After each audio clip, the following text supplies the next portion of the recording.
Tariffs will not bring millions of jobs back to the US. This is not the objective at all. Any new factory that is going to be built in the US will be automated and will be run by robots and AI. Besides, the unemployment rate is already low. It is 4.2% versus the historical average of 5%. On top of that, Trump is planning to deport anyone who is not in the United States legally, and he will limit new immigration. So the available workforce will be even smaller.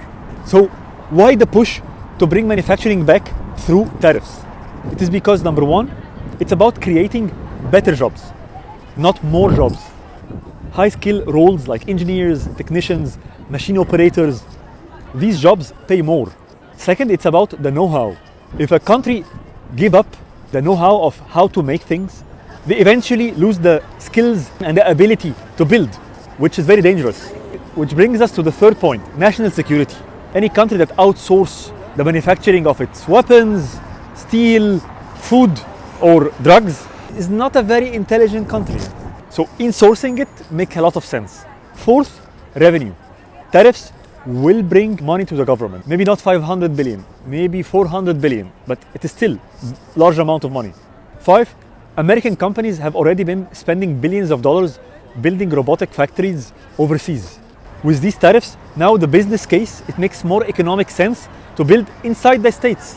And finally, the sixth point is when foreign companies come to the US, they will not only pay taxes, but also the US employees will learn the know-how of these foreign companies. So on the short term, yes, tariffs will raise prices, but it will not be hyperinflation. Exporters will need to cut some of their margins to stay competitive. Some people say, but the Europeans and the Japanese will negotiate with the Chinese a deal. Do you think that companies can actually replace the American customer, where the GDP per capita for the US is $80,000 per year, versus China, the GDP per capita is actually $20,000 per year.